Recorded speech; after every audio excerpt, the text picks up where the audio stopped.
今次嘅老撾之旅係我第一次嚟到貧困嘅地方探訪。由於偏遠山區土地貧瘠，一年收成往往只係夠食幾個月，絕大部分嘅村民都要面對糧食短缺嘅問題。好似呢家人食剩咁少飯，都要留返下一餐，好珍貴咯。我諗喺香港已經掉咗啦。為咗生存，啲小朋友每日都要去到山邊摘啲野草，同埋去河裏面捉啲蝌蚪同埋魚魔返屋企煮嚟食，揾咗成個晏晝先得嗰少少食物，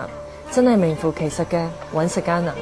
呢一兜嘢或者呢一個菜咁，加上個飯，其實佢哋今晚要食7個人，因為呢個屋企裏面有7個人。對於我哋好多香港嚟講，呢一個份量其實真係唔可以講覺得話多咯，仲可以話少咯。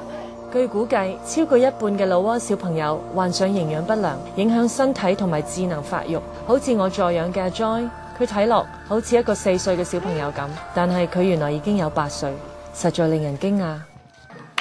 至於我，其實已經成為咗助養者10年。今次係我第一次探訪我助養嘅小朋友。呢一個係阿 Yon， 今年10歲，有5個妹妹。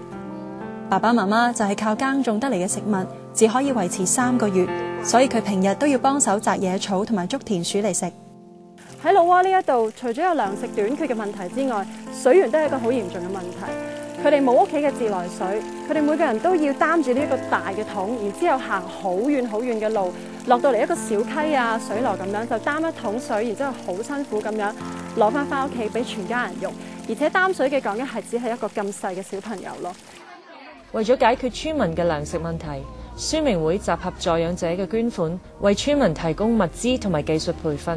推動村民參與興建魚塘等等嘅社區建設，幫佢哋增加糧食產量同埋提高謀生能力，長遠解決飢餓嘅問題，邁向脫貧自立。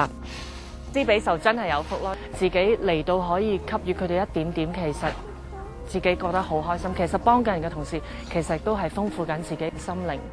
你都即刻加入宣明會助養者嘅行列，為世界各地飢餓嘅小朋友帶嚟溫飽同埋脫貧嘅希望啦！